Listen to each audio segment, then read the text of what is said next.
ದೇವರನ್ನ ನಂಬಬೇಕಾ ಅಥವಾ ಬೇಡವಾ? ದೇವರಲ್ಲಿ ನಂಬಿಕೆ ಇಡೋದು, ಪ್ರಾರ್ಥನೆಗಳನ್ನು ಸಲ್ಲಿಸೋದು, ಪೂಜೆ ಮಾಡೋದು ಇದು ಸರಿನಾ ತಪ್ಪಾ? ಸರ್, ನನಗೆ ದೇವರನ್ನು ಫಾಲೋ ಮಾಡಬೇಕಾ ಅಥವಾ ಬೇಡವಾ, ದೇವರನ್ನು ನಂಬಬೇಕಾ ಅಥವಾ ಬಿಡಬೇಕಾ ಅನ್ನೋದ್ರ ಬಗ್ಗೆ ಸಿಕ್ಕಾಪಟ್ಟೆ ಕನ್ಫ್ಯೂಷನ್ಗಳಾಗ್ತಾ ಇದೆ. ಸೊ ಇದರ ಬಗ್ಗೆ ಕ್ಲಾರಿಫಿಕೇಷನನ್ನು ಕೊಡಿ ಅಂತೇಳಿ ಬಹಳಷ್ಟು ಜನ ಕಮೆಂಟ್ಗಳನ್ನು ಮಾಡಿದ್ದೀರಿ. ಸೊ ಹೀಗಾಗಿ ಇವತ್ತಿನ ವಿಡಿಯೋದಲ್ಲಿ ನಾನು ದೇವರನ್ನು ನಂಬಬೇಕಾ ಅಥವಾ ಬೇಡವಾ ಅನ್ನೋದ್ರ ಬಗ್ಗೆ ಫುಲ್ ಕ್ಲಾರಿಟಿಯನ್ನು ಕೊಡುವನಿದ್ದೇನೆ. ಸೊ ನಿಮಗೂ ಕೂಡ ದೇವರನ್ನು ನಂಬಬೇಕಾ ಅಥವಾ ಬೇಡವಾ ಅನ್ನೋ ಡೌಟ್ ಇದ್ದರೆ ಈಗಲೇ ಈ ವಿಡಿಯೋಗೆ ಲೈಕ್ ಮಾಡಿ ಮತ್ತು ಇದನ್ನು ಕೊನೆಯ ತನಕ ಮಿಸ್ ಮಾಡದೆ ನೋಡಿ. Let's begin. ನನಗೆ ನೀವು ದೇವರನ್ನು ನಂಬಬೇಕಾ ಅಥವಾ ಬೇಡವಾ ಅನ್ನೋ ಕೇಳಿದ್ರಲ್ಲ, ಮುಂಚೆ ನಾನು ಕೂಡ ದೇವರನ್ನು ನಂಬ್ತಾ ಇರಲಿಲ್ಲ. ಹಾನೆಸ್ಟ್ ಆಗಿನೇ ಹೇಳ್ತಾ ಇರುವೆ. ನಾನೊಬ್ಬ ದೊಡ್ಡ ನಾಸ್ತಿಕನಾಗಿದ್ದೆ, ಗಾಡ್ ಹೇಟರ್ ಆಗಿದ್ದೆ. ದೇವರುಗಳನ್ನು ಟ್ರೋಲ್ ಕೂಡ ಮಾಡ್ತಾ ಇದ್ದೆ. ದೇವರನ್ನು ಪೂಜಿಸ್ತಾ ಇದ್ರಲ್ಲ ಅವರನ್ನು ಕೂಡ ಟ್ರೋಲ್ ಮಾಡ್ತಾ ಇದ್ದೆ, ಕಾಮಿಡಿ ಮಾಡ್ತಾ ಇದ್ದೆ. ಸೊ ನೀನು ಎಷ್ಟು ಪೂಜಿಸಿದ್ರೆ ಅಷ್ಟೇ, ಕಲ್ ದೇವರು ಬಂದೇನು ಪ್ರತ್ಯಕ್ಷ ಆಗಲ್ಲ, ವರ ಕೊಡಲ್ಲ, ಈ ಮನುಷ್ಯರ ಬೇಡಿಕೆಗಳಿಗೇ ಬೇಸತ್ತು ದೇವರುಗಳೆಲ್ಲ ಕಲ್ಲಾಗಿಬಿಟ್ಟಿವೆ, ಓಡೋಗ್ಬಿಟ್ಟಿವೆ, ಹಿಂಗೆಲ್ಲನೂ ಮಾತಾಡ್ತಾ ಇದ್ದೆ. ಯಾಕಂದರೆ ಅವಾಗ ನನಗೆ ಬುದ್ಧಿ ಇರಲಿಲ್ಲ. ಹಾನೆಸ್ಟಾಗಿಯೇ ಹೇಳ್ತಾ ಇರುವೆ. ಸಣ್ಣ ವಯಸ್ಸಿನಲ್ಲಿ ಎಲ್ಲರೂ ಕೂಡ ಹಂಗೆ ಮಾತಾಡ್ತಾರೆ. ಸೊ ನಾನು 10th ಬಂದರೂ ಕೂಡ PUC ಬಂದಾಗ ಸ್ವಲ್ಪ ಸುಧಾರಣೆ ಆಗಿದೆ, ಜ್ಞಾನೋದಯ ಆಗಿದೆ ಅಂತ ಹೇಳ್ಬೋದು. ಬಟ್ ಅಲ್ಲಿ ತನಕ ನಾನು ದೇವರನ್ನು ನಂಬ್ತಾ ಇರಲಿಲ್ಲ, ದೇವರಿಗೆ ಕೈನೂ ಮುಗಿತಾ ಇರಲಿಲ್ಲ, ಯಾವುದೇ ಥರನಾದ ವಿಭೂತಿಗಳನ್ನು ಅಥವಾ ಬಸವಣ್ಣನವರ ವಿಭೂತಿಯನ್ನು ಕೂಡ ಹಚ್ತಾ ಇರಲಿಲ್ಲ, ಏನೂ ಮಾಡ್ತಾ ಇರಲಿಲ್ಲ. ದೇವರಿಗೆ ಕೈಯೂ ಮುಗಿಯೋದಿಲ್ಲ, ಉದ್ದಿನ ಕಡ್ಡಿ ಹಚ್ಚೋದಿಲ್ಲ, ಪೂಜೆ ಮಾಡೋದಿಲ್ಲ, ಮಂಗಳಾರತಿ ಮಾಡೋದಿಲ್ಲ, ಏನಂದರೆ ಏನೂ ಮಾಡ್ತಾ ಇರಲಿಲ್ಲ. ಈ ಥರ ನಾನು ಒಂದು ದೊಡ್ಡ ಗಾಡ್ ಹೇಟರ್ ಆಗಿದ್ದೆ. ಯಾಕೆ ಈ ರೀತಿ ಆಗಿದ್ದಪ್ಪ ಅಂತಂದರೆ ನನ್ನ ಮನಸ್ಸಿನ ಫೀಲಿಂಗ್ಸ್ಗಳನ್ನ ಕೇಳೋರು ಯಾರು ನನಗೆ ಸಿಕ್ಕಿರಲಿಲ್ಲ. ನಾನೇನು ಮಾಡಬೇಕಂತ ಇದ್ದೀನಿ ಅಪ್ರಿಸಿಯೇಟ್ ಮಾಡೋರು ಯಾರು ಇರಲಿಲ್ಲ. ಸೊ ಮತ್ತು ನನಗೆ ಒಬ್ಬರು ಸಪೋರ್ಟಿವ್ ಬೇಕಾಗಿತ್ತು. ನಾನು ಅದೀನಿ, ನೀನು ಮಾಡು ಅನ್ನೋದೊಂದು ದೊಡ್ಡ ಆಧಾರ ಸ್ತಂಭ, ಒಂದು ಎಮೋಷ್ನಲ್ ಸಪೋರ್ಟ್ ಬೇಕಾಗಿತ್ತು, ಇರಲಿಲ್ಲ. ಸೊ ಅದಕ್ಕಾಗಿ ನಾನು ಎಲ್ಲವೂ ಕೂಡ ನಶ್ವರವಾಗಿದೆ, ಎಲ್ಲನೂ ವೇಸ್ಟ್ ಅಂತ ಈ ಮೂಡಲ್ಲಿದ್ದೆ. ಯಾಕಂದ್ರೆ ನಾನು ದೇವ್ರ ಕಡೆನೇ ಎಕ್ಸ್ಪೆಕ್ಟೇಷನೇ ಇರಲಿಲ್ಲ. ನಾನು ಸ್ಟಡಿ ಮಾಡ್ತಾಯಿದ್ದೆ, ಮಾರ್ಕ್ಸ್ ಬರ್ತಾಯಿತ್ತು, ಕೆಲಸ ಮಾಡ್ತಾಯಿದ್ದೆ, ದುಡ್ಡು ಬರ್ತಾಯಿತ್ತು. ಸೊ ಎಲ್ಲದೆಲ್ಲ ಕೆಟ್ಟದ್ದಾಗಬೇಕು, ನನ್ನಷ್ಟು ಕೆಟ್ಟದ್ದು ಯಾರ ಜೊತೆಗೂ ಆಗಿಲ್ಲ. ಸೊ ನನ್ನ ಜಾಗದಲ್ಲಿ ಬೇರೆ ಯಾರೇ ಇದ್ದರೂ ಕೂಡ ಒಂದು 20 ವರ್ಷದ ಹಿಂದೆಯೇ ಸಣ್ಣ ವಯಸ್ಸಲ್ಲೇ ಸುಸೈಡ್ ಮಾಡ್ಕೊಂಡು ಸತ್ತೋಗ್ಬಿಡ್ತಾಯಿದ್ರು. ಸೊ ಅಷ್ಟೊಂದು ಕೆಟ್ಟ ಫ್ಯಾಮಿಲಿ ವಾತಾವರಣದಲ್ಲಿ ಅಷ್ಟೊಂದು ಕೆಟ್ಟ ಪರಿಸ್ಥಿತಿಗಳನ್ನು ನಾನು ನೋಡ್ಕೊಂಡು ಬಂದಿರುವೆ. ಸೊ ಹಿಂಗೆ ಅನ್ನಿಸ್ತಾ ಇತ್ತು, ಬಿಡು ಎಲ್ಲಿ ದೇವರು ಏನು, ಹಿಂಗೆ ಅನ್ನಿಸ್ತಾ ಇತ್ತು ನನಗೆ. ಬಟ್ ಯಾವಾಗ ನನಗೆ ನಮ್ಮ ಅಕ್ಕ ಸಿಕ್ಕಳಲ್ಲ, ಭವಾನಿ ಅಕ್ಕ, ಸೊ ಆವಾಗ ನನ್ನ ಎಲ್ಲ ಥಿಂಕಿಂಗ್ಸು, ಥಾಟ್ಸ್ಗಳು ಚೇಂಜ್ ಆದವು. ಸೊ ಅವಳನ್ನು ನೋಡಿ ನಾನು ದೇವರನ್ನು ನಂಬೋಕ್ಕೆ ಸ್ಟಾರ್ಟ್ ಮಾಡಿರುವೆ. ನಮ್ಮ ಭವಾನಿ ಅಕ್ಕಳ ಒಂದು ಮೈಂಡ್ಸೆಟ್ ಹೆಂಗಿದೆಪ್ಪ ಅಂತಂದರೆ, ಅವಳು ದೇವರನ್ನು 100 ಅಲ್ಲ 1001% ನಂಬ್ತಾಳೆ. ಡೌಟ್ಫುಲ್ಲೇ ಇರಲ್ಲ ಅವಳಿಗೆ. ಸೊ ಅವಳು ದೇವರ ಹತ್ರ ಹೋಗಿಬಿಟ್ಟು ನನಗೆ ಅದು ಕೊಡು, ಇದು ಕೊಡು, ಅದು ಮಾಡು, ಇದು ಮಾಡು, ಇಂಥ ಸಿಲ್ಲಿ ವಿಚಾರಗಳನ್ನೇನು ಕೇಳ್ಕೊಳ್ಳಲ್ಲ. ಸೊ ಅವಳು ಎರಡೇ ಥರ ಪ್ರೇ ಮಾಡ್ತಾ ಇರ್ತಾಳೆ. ಸೊ ಅವಳದು ಪ್ರೇಯಿಂಗ್ ಸ್ಟೈಲ್ ಹೆಂಗಿದೆಪ್ಪ ಅಂತಂದರೆ, ಮನೆಯಲ್ಲಿ ನಮ್ಮ ಅಂಬಾಭವಾನಿಯ ಒಂದು ಫೋಟೋ ಇದೆ, ನಮ್ಮ ಮನೆಯ ದೇವರ ಕೊನೆಯಲ್ಲಿ ಅದೊಂದೇ ಇದೆ.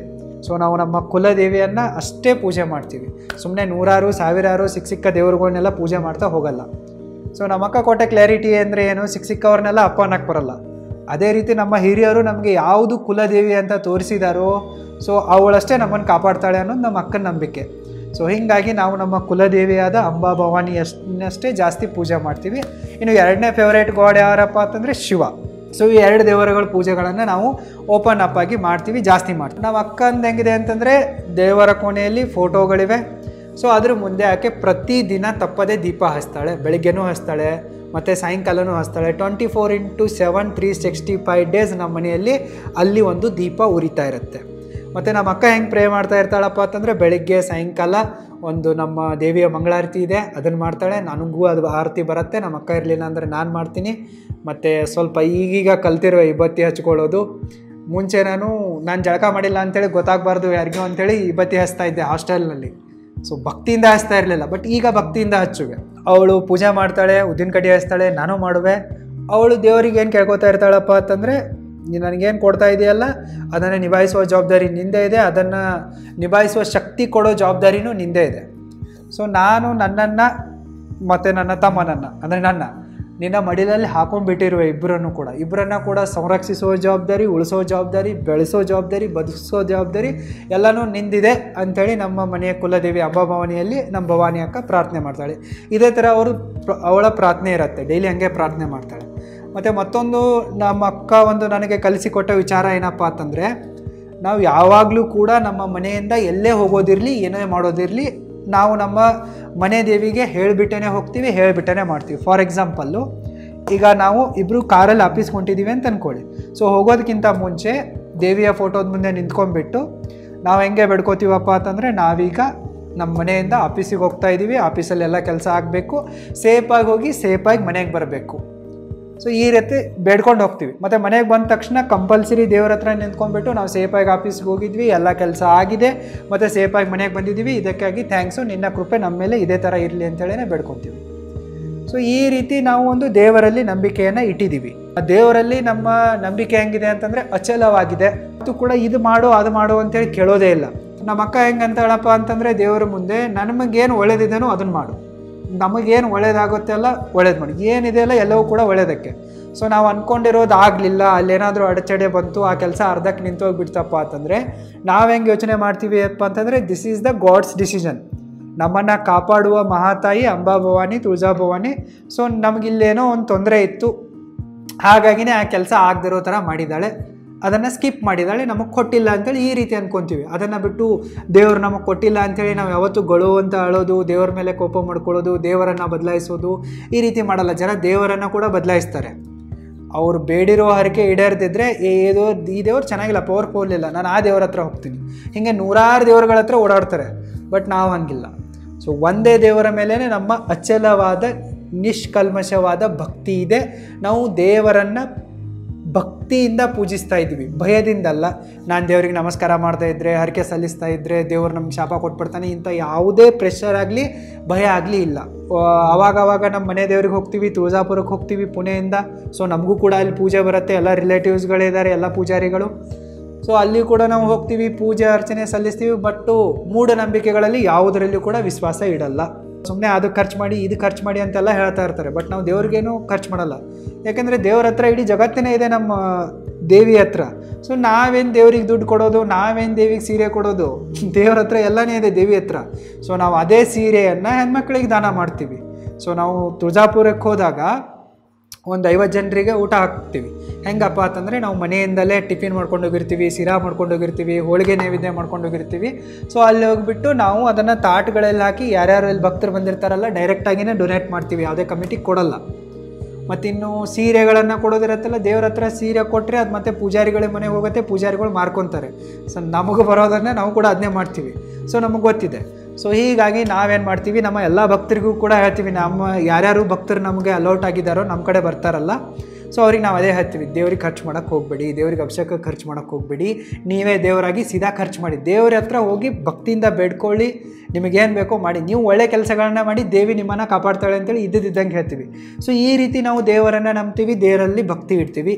ಸೊ ದೇವರಿಗೇನು ಸೀರೆ ಕೊಡೋದಿದೆ ಗುರು ಅಲ್ಲಿ, ಸೊ ನಾವೇ ಅದೇ ಅಲ್ಲಿ 9 ಸೀರೆ, ಕೆಲವೊಂದು ಸರ್ತಿ 21 ಸೀರೆ, ಮತ್ತು ಉಡಿ ತುಂಬೋದಂತಾರೆ, ಅಂದರೆ ಮುತ್ತೈದೆಯರನ್ನು ಕರೆದು ಪೂಜೆ ಮಾಡಿಸೋದಿರುತ್ತೆ. ಅವಾಗ ನಾವು ಒಂದು 50 ಜನ ಮುತ್ತೈದೆಯರಿಗೆ ಊಟ ಹಾಕ್ತೀವಿ. ಸೊ ಅವ್ರಿಗೇನೆ ನಾವು ಸೀರೆ ಡೊನೇಟ್ ಮಾಡ್ತೀವಿ. ಈ ಥರ ನಮ್ಗೆ ಯಾವಾಗ ಒಳ್ಳೆಯದಾಗತ್ತಲ್ಲ, ನಾವು ಹೋಗ್ತೀವಿ, ಅಲ್ಲಿ ಪೂಜೆಗಳನ್ನ ಮಾಡ್ತೀವಿ, ಡೊನೇಟ್ ಮಾಡ್ತೀವಿ, ಊಟ ಡೊನೇಟ್ ಮಾಡ್ತೀವಿ, ಮತ್ತು ಸೀರೆಗಳನ್ನು ಡೊನೇಟ್ ಮಾಡ್ತೀವಿ. ಮತ್ತು ಕೆಲವೊಂದಿಷ್ಟು ಸರ್ತಿ ಬಳೆ ಅಂಗಡಿಯವರಿಗೆ ದುಡ್ಡು ಕೊಟ್ಬಿಡ್ತೀವಿ, 5,000 10,000 ಅಷ್ಟರಲ್ಲಿ ಎಷ್ಟು ಬಳೆ ಬರುತ್ತೋ ಎಲ್ರಿಗೂ ಹಾಕಿಬಿಡು, ಫ್ರೀ ಬಳೆ ಅಂಥೇಳಿ ಹಿಂಗೆ ಹಾಕಿಬಿಡ್ತೀವಿ. ಸೊ ಈ ರೀತಿ ನಾವು ಒಳ್ಳೆ ಥರದಲ್ಲಿ ದೇವರ ಮೇಲೆ ದುಡ್ಡು ಖರ್ಚು ಮಾಡ್ತೀವಿ. ದೇವರಿಗೆ ಅಂತೇಳಿ ಏನು ಖರ್ಚು ಮಾಡಲ್ಲ, ಯಾಕಂದರೆ ದೇವರ ಹತ್ರ ಎಲ್ಲವೂ ಕೂಡ ಇದೆ. ನಮ್ಮ ದೇವಿ ಸರ್ವಶಕ್ತಳಾಗಿದ್ದಾಳೆ ಅಂತಂದರೆ ದೇವಿ ಯಾಕೆ ನನ್ನಿಂದ ಎಕ್ಸ್ಪೆಕ್ಟ್ ಮಾಡ್ತಾಳೆ? ನನ್ನಿಂದ ದೇವರು ಯಾವತ್ತೂ ಕೂಡ ಅಭಿಷೇಕ ಮಾಡಿಸು, ನನಗೆ ಸೀರೆ ತಂದುಕೊಡು, ನನಗೆ ಬಂಗಾರ ತಂದುಕೊಡು, ಅದು ತಂದುಕೊಡು, ನಿವೇದ್ಯ ತಂದುಕೊಡು ಅಂತೇಳಿ ಯಾವ ದೇವರು ಕೂಡ ಕೇಳಲ್ಲ.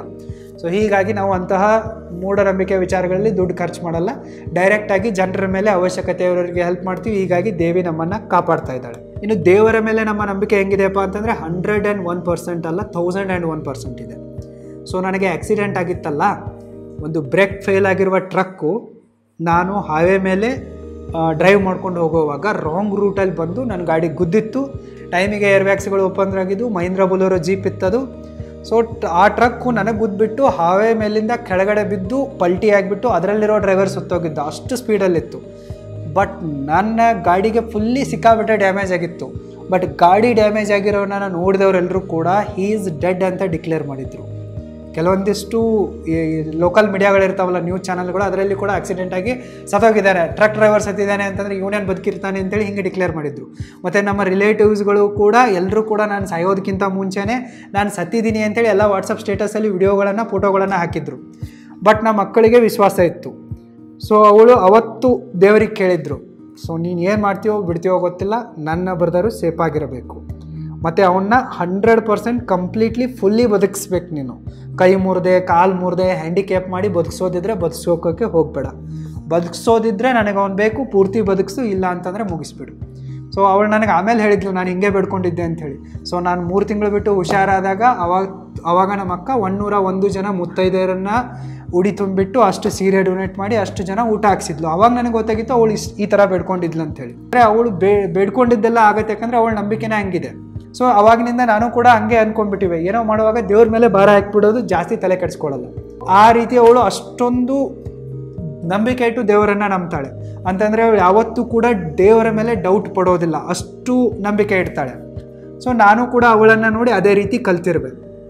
ಸೊ ಮನೆಯಿಂದ ಹೊರಗಡೆ ಹೋಗುವಾಗ ಸೊ ನಾನು ದೇವಿಗೆ ಹೇಳಿನೇ ಹೋಗುವೆ. ಮನೆಯಿಂದ ಹೊರಗಡೆ ಹೊರಡ್ತಾ ಇರುವೆ, ಈ ಕೆಲಸದ ಮೇಲೆ ಹೊರಡ್ತಾ ಇರುವೆ, ಇವರನ್ನು ಮೀಟಾಗೋಕ್ಕೆ ಹೋಗ್ತಾ ಇರುವೆ, ಇಲ್ಲಿ ಇದು ಕೆಲಸ ಇದೆ, ಎಲ್ಲವೂ ಕೂಡ ಸಕ್ಸಸ್ಫುಲ್ ಆಗಬೇಕು, ಮತ್ತು ನಾನು ಸೇಫಾಗಿ ಮನೆಗೆ ಬರಬೇಕು. ಮತ್ತು ಇದ್ರ ಜೊತೆಗೆ ನಾನು ಪ್ರತಿದಿನ ದೇವರಲ್ಲಿ ಬೇಡ್ಕೊತೀನಿ, ಮಲಗೋಕ್ಕಿಂತ ಮುಂಚೆ ಎದ್ದ ತಕ್ಷಣ. ಸೊ ನನ್ನ ಜೀವನದಲ್ಲಿ ಉಳಿದಿರುವ ಏಕೈಕ ವ್ಯಕ್ತಿ ಅಂತಂದರೆ ಒಬ್ಬಳು, ಎಲ್ಲನೂ ನನಗೆ ಅವಳೇ ಪ್ರಪಂಚ. ಅವಳು ಬಿಟ್ಟರೆ ಬೇರೆ ಏನೂ ಇಲ್ಲ ನನ್ನ ಜೀವನದಲ್ಲಿ. ಎಲ್ಲರೂ ಕೂಡ ಸ್ವಾರ್ಥಿಗಳಿದ್ದಾರೆ, ಎಲ್ಲರೂ ಕೂಡ ಬಿಟ್ಟೋಗಿದ್ದಾರೆ. ಸೊ ನಾನು ಅದೇ ಥರ ಕೇಳ್ಕೊತಾ ಇದ್ದೀನಿ, ಅವಳು ಸೇಫ್ ಆಗಿರಬೇಕು, ಸಕ್ಸಸ್ಫುಲ್ ಆಗಿರಬೇಕು, ಅವಳು ಖುಷಿಯಾಗಿರಬೇಕು. ಬಟ್ ಅದೇ ಥರ ಅವಳು ನನ್ನ ಬಗ್ಗೆ ಕೇಳ್ಕೊತಾ ಇರ್ತಾಳೆ. ನಾವು ಈ ರೀತಿ ದೇವರಲ್ಲಿ ನಂಬಿಕೆ ಇಟ್ಟಿದ್ದೀವಿ, ದೇವರನ್ನು ಪೂಜೆ ಮಾಡ್ತೀವಿ. ದೇವರನ್ನು ನಂಬೋದು, ಬಿಡೋದು, ಪೂಜೆ ಮಾಡೋದು ಇದು ನಿಮ್ಮ ಪರ್ಸ್ನಲ್ ಚಾಯ್ಸ್ ಆಗಿದೆ. ಬಟ್ ನನ್ನ ರಿಕ್ವೆಸ್ಟ್ ಏನಪ್ಪ ಅಂತಂದರೆ, ನೀವು ದೇವರಲ್ಲಿ ನಂಬಿಕೆ ಇಟ್ಕೊಂಡಿದ್ದೀರಾ, ಏನಾದರೂ ಒಂದು ಬೇಡ್ಕೊಂಡಿದ್ದೀರಾ ಅಂತಂದರೆ 100% ಆಗತ್ತೆ ಅನ್ನೋ ನಂಬಿಕೆ ನಿಮ್ಮಲ್ಲಿದ್ದರೇ ನೀವು ದೇವರನ್ನು ನಂಬಿ ಬೇಡ್ಕೊಳ್ಳಿ. ಈಗ ಹೆಂಗೆ ಮಳೆ ಬರುತ್ತೆ ಅಂತೇಳಿ ಊರ ಜನರೆಲ್ಲ ಪ್ರಾರ್ಥನೆ ಮಾಡೋಕ್ಕೆ ಹೋಗಿದ್ರು. ಬಟ್ ಒಬ್ಬಳು ಸಣ್ಣ ಹುಡುಗಿ ಇದ್ಲಲ್ಲ, ಅವಳು ಮಳೆ ಬಂದೇ ಬರುತ್ತೆ ಅಂತೇಳಿ ಕೊಡೆ ತೆಗೆದುಕೊಂಡು ಹೋಗಿದ್ಲು. ಸೊ ಊರ ಜನರೆಲ್ಲ ಒಂದು 4-5 ಗಂಟೆ ವೇಟ್ ಮಾಡಿ ಪೂಜೆ ಹೋಮ ಹವನ ಎಲ್ಲ ಮಾಡಿಬಿಡಿ ಮಳೆ ಬರಲ್ಲ ಅಂತೇಳಿ ವಾಪಸ್ ಬಂದುಬಿಟ್ರು. ಬಟ್ ಹುಡುಗಿಗೆ ನಂಬಿಕೆ ಇತ್ತಲ್ಲ, ಪೂಜೆ ಮಾಡಿದರೆ ದೇವರಲ್ಲಿ ನಂಬಿಕೆ ಇಟ್ಟಿದ್ಲು ಅವಳು, ಅದಕ್ಕಾಗಿ ಅವಳು ಛತ್ರಿ ತೊಗೊಂಡೋಗಿದ್ಲು. ದೇವರು ಅವಳ ನಂಬಿಕೆಯನ್ನು ನೋಡಿ ಮಳೆ ಸುರಿಸ್ತಾನೆ, ಅವಳು ಮಳೆಯಲ್ಲಿ ಆಟ ಆಡ್ತಾ ಬರ್ತಾಳೆ. ಸೊ ಈ ರೀತಿ ನಿಮ್ಮ ಆಟಿಟ್ಯೂಡ್ ಇರಬೇಕು ದೇವರ ವಿಚಾರದಲ್ಲಿ. ಆಗಲಿಲ್ಲ ಅಂಥೇಳಿ ದೇವರನ್ನು ಬದಲಾಯಿಸೋದು, ದೇವರ ಕೆಲಸ ಮಾಡಲ್ಲ ವ್ಯರ್ಥ ಅನ್ನೋದು, ದೇವರನ್ನು ದೂಷಿಸೋದು, ಈ ರೀತಿ ಮಾಡೋದು ಸರಿಯಲ್ಲ. ನಿಮಗೆ ನಂಬಿಕೆ ಇದೆನಾ, ಪೂಜೆ ಮಾಡಿ, ಎಲ್ಲವನ್ನ ಮಾಡಿ. ನಂಬಿಕೆ ಇಲ್ವಾ, ಬಿಟ್ಟುಬಿಡಿ. ದೇವರನ್ನು ಬರೀ ಪೂಜೆ ಮಾಡೋದಲ್ಲ, ದೇವರಿಗೆ ಅದು ಬೇಕು ಇದು ಬೇಕು ಅಂತೇಳಿ ಅರ್ಪಣೆ ಮಾಡೋದಲ್ಲ, ದೇವರಿಗೇನೂ ಬೇಕಾಗಿಲ್ಲ.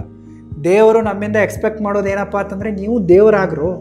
ನಾನು ಯಾವುದೇ ಪ್ರಾಣಿಗೂ ಕೂಡ ಇಷ್ಟೊಂದು ಬುದ್ಧಿವಂತಿಕೆಯನ್ನು ಕೊಟ್ಟಿಲ್ಲ, ಇಷ್ಟೊಂದು ಟ್ಯಾಲೆಂಟು ಮೆದುಳನ್ನು ಕೊಟ್ಟಿಲ್ಲ. ನಿಮಗೆ ಕೊಟ್ಟಿರುವ ಮನುಷ್ಯರಿಗೆ, ನಿಮ್ಮನ್ನು ಮನುಷ್ಯರನ್ನಾಗಿ ಮಾಡಿರುವೆ ಅಂತಂದರೆ ನೀವು ದೇವರಾಗಿ. ಕಷ್ಟ ಎಲ್ರಿಗೂ ಬರುತ್ತೆ, ನಷ್ಟ ಎಲ್ರಿಗೂ ಆಗುತ್ತೆ, ದುಃಖ ಎಲ್ರಿಗೂ ಆಗುತ್ತೆ. ಬಟ್ ನೀವು ಹೆಂಗೆ ಅದನ್ನು ತೊಗೊತೀರಾ ಅನ್ನೋದು ಇಂಪಾರ್ಟೆಂಟ್ ಆಗಿದೆ. ನಾನು ಈ ರೀತಿ ದೇವರಲ್ಲಿ ನಂಬಿಕೆ ಇಟ್ಟರು. ಇನ್ನು 2ನೇ ದೇವರನ್ನು ನಾನು ನಂಬೋದು ಯಾವುದಪ್ಪ ಅಂತಂದರೆ ಶ್ರೀಕೃಷ್ಣನನ್ನು. ನನ್ನ ಲೈಫಲ್ಲಿ ನನ್ನವರೇ ಜಾಸ್ತಿ ಜನ ಶತ್ರುಗಳಿದ್ದಾರೆ, ಹೊರಗಿನ ಶತ್ರುಗಳಿಗಿಂತ ನನ್ನ ಜನನೇ ನನಗೆ ದೊಡ್ಡ ಶತ್ರುಗಳಿದ್ದಾರೆ. ನನಗೆ ಲೈಫಲ್ಲಿ ಕ್ಲಾರಿಟಿ ಇರಲಿಲ್ಲ. ಸೊ ಹೆಂಗೆ ಅರ್ಜುನನಿಗೆ ಕುರುಕ್ಷೇತ್ರ ಯುದ್ಧದಲ್ಲಿ ನನ್ನವ್ರನ್ನೇ ಸಾಯಿಸಬೇಕಾಗತ್ತೆ, ಅವರ ವಿರುದ್ಧ ಹೋರಾಡಬೇಕಾಗತ್ತೆ ಅಂತ ಆತ ಸೋತಿರ್ತಾನಲ್ಲ, ಹಿಂದೇಟಾಗ್ತಾ ಇರ್ತಾನಲ್ಲ. ಸೊ ನನ್ನ ಬದುಕು ಕೂಡ ಯಾವುದೇ ಕುರುಕ್ಷೇತ್ರ ಯುದ್ಧಕ್ಕೆ ಕಮ್ಮಿ ಇಲ್ಲ. ಸೊ ನಾನು ನನ್ನವರ ವಿರುದ್ಧವಾಗಿಯೇ ಫಸ್ಟಿಗೆ ಹೋರಾಡೋಕ್ಕೆ ಸ್ಟಾರ್ಟ್ ಮಾಡಿರುವೆ. ಸೊ ಹೀಗಾಗಿ ನನಗೆ ಕ್ಲಾರಿಟಿ ಸಿಕ್ಕಿದ್ದು ಶ್ರೀಕೃಷ್ಣನಿಂದ. ಸೊ ನಮ್ಮ ಕುಲದೇವಿಯನ್ನು ಬಿಟ್ಟರೆ, ಶಿವನನ್ನು ಬಿಟ್ಟರೆ, 3ನೇ ದೇವರನ್ನು ಏನಾದರೂ ನಾನು ನಂಬ್ತೀನಿ, ಸ್ವಲ್ಪ ಫಾಲೋ ಮಾಡ್ತೀನಿ ಅಂತಂದರೆ ದಟ್ ಈಸ್ ಶ್ರೀಕೃಷ್ಣ. ಸೊ ನಾನು ಶ್ರೀಕೃಷ್ಣನನ್ನು ಪೂಜಿಸುವುದಕ್ಕಿಂತ ಜಾಸ್ತಿ ಫಾಲೋ ಮಾಡ್ತೀನಿ. ಯಾಕೆಂದರೆ ಪ್ರತಿಯೊಂದು ಲೈಫಿನ ಹೆಜ್ಜೆಯಲ್ಲಿ ಕೂಡ ನನಗೆ ಕ್ಲಾರಿಟಿ ಬೇಕಾಗಿರುತ್ತೆ. ಸ್ನೇಹ, ಪ್ರೀತಿ, ಸಂಬಂಧಗಳಲ್ಲಿ ಕೂಡ ಕ್ಲಾರಿಟಿ ಬೇಕಾಗಿರುತ್ತೆ, ಬಿಸ್ನೆಸ್ಸಲ್ಲಿ ಕ್ಲಾರಿಟಿ ಬೇಕಾಗಿರುತ್ತೆ. ಕೆಲವೊಂದಿಷ್ಟು ಸಲತಿ ನಾನು ಎಮೋಷ್ನಲಿ ಕೂಗಿರ್ತೀನಿ, ಅವಾಗ ಎಲ್ಲದಕ್ಕೂ ಕೂಡ ನನಗೆ ಸೊಲ್ಯೂಷನ್ನು ಭಗವದ್ಗೀತೆಯಿಂದ ಸಿಗುತ್ತೆ, ಶ್ರೀಕೃಷ್ಣನಿಂದ ಸಿಗುತ್ತೆ. ಸೊ ನಾನು ಶ್ರೀಕೃಷ್ಣನನ್ನು ಜಾಸ್ತಿ ಪೂಜೆ ಮಾಡಲ್ಲ, ಆಲ್ಮೋಸ್ಟ್ ಆಲ್ ಪೂಜೆ ಅಂತೂ ಮಾಡೋದೇ ಇಲ್ಲ ಅಂತ ಅಂದ್ಕೊಂಡ್ಬಿಡಿ. ನಾನು ನಮ್ಮ ಮನೆ ದೇವರನ್ನು ಬಿಟ್ಟರೆ, ಶಿವನನ್ನು ಬಿಟ್ಟರೆ ಬೇರೆ ಯಾವುದೇ ದೇವರ ಪೂಜೆ ಮಾಡಲ್ಲ. ಬಟ್ ಶ್ರೀಕೃಷ್ಣನಂತೂ ನಾನು 101% ಕಟ್ಟರಾಗಿ ಫಾಲೋ ಮಾಡ್ತೀನಿ. ಸೊ ಅದಕ್ಕಾಗಿಯೇ ನಾನೀಗ ಇಷ್ಟೊಂದು ಕಾನ್ಫಿಡೆಂಟ್ ಆಗಿದ್ದೀನಿ ಮತ್ತು ಸಕ್ಸಸ್ಫುಲ್ ಆಗಿದ್ದೀನಿ ಅಂತ ಹೇಳ್ಬೋದು. ಸೊ ಯಾರೇ ಬಿಟ್ಟು ಹೋಗಲಿ, ಏನೇ ಆಗಲಿ, ಆಗೋದಿಲ್ಲ ಒಳ್ಳೆಯದಕ್ಕೇ. ಸೊ ಲೈಫ್ ಒಂದು ಕುರುಕ್ಷೇತ್ರ ಯುದ್ಧವಾಗಿದೆ. ಯಾರು ನನ್ನ ಜೊತೆಗೆ ಬರ್ತಾರಲ್ಲ, ಹೆಗಲ ಮೇಲೆ ಕುಣಿಸ್ಕೊಂಡು ಹೋಗ್ತೀನಿ. ಯಾರು ನಾನು ಎದುರಿಗೆ ನಿಲ್ತಾರೆ, ನನ್ನ ಕಾಲು ಎಳೋಕ್ಕೆ ಟ್ರೈ ಮಾಡ್ತಾರಲ್ಲ, ನಾನು ಯುದ್ಧ ಮಾಡೇ ಮಾಡ್ತೀನಿ ಅವ್ರ ಮೇಲೆ, ಅವ್ರು ನನ್ನವರಾಗಿರಲಿ ಅಥವಾ ಹೊರಗಿನವರಾಗಿರಲಿ. ಸೊ ಈ ರೀತಿ ಎಲ್ಲ ಆಟಿಟ್ಯೂಡ್ಗಳು, ಕಾನ್ಫಿಡೆನ್ಸು ಬಂದಿರೋದು ನನಗೆ ಶ್ರೀಕೃಷ್ಣನಿಂದಲೇ. ಈ ರೀತಿ ನಾನು ದೇವರನ್ನು ನಂಬ್ತೀನಿ, ಪೂಜೆನೂ ಮಾಡ್ತೀನಿ, ಫಾಲೋನೂ ಮಾಡ್ತೀನಿ. ಸೊ ನಾನು ಇದನ್ನು ಹಾನೆಸ್ಟಾಗಿ ಹೇಳಿರುವೆ. ಸೊ ಇನ್ನು ನೀವು ಹೆಂಗೆ ದೇವರನ್ನು ನಂಬ್ತೀರಿ, ಪೂಜೆ ಮಾಡ್ತೀರಿ, ಫಾಲೋ ಮಾಡ್ತೀರಿ ಅನ್ನೋದನ್ನು ಕಮೆಂಟಲ್ಲಿ ತಿಳಿಸಿ. ಸೊ ಮಾಡೋದು ಬಿಡೋದು ಅದು ನಿಮ್ಮ ವೈಯಕ್ತಿಕ ನಂಬಿಕೆ ಆಗಿದೆ, ವೈಯಕ್ತಿಕ ವಿಚಾರ. ನಂಬೋದು ಬಿಡೋದು ನಿಮ್ಮ ವೈಯಕ್ತಿಕ ವಿಚಾರ. ಇದರಲ್ಲಿ ನಾನು ಇಂಟರ್ಫಿಯರ್ ಆಗೋಕ್ಕೆ ಇಷ್ಟಪಡಲ್ಲ. ಸಾರಿ, ನಿಮಗೆ ತಿಳಿದಂಗೆ ಮಾಡಿ. So all the very best. Thank you so much.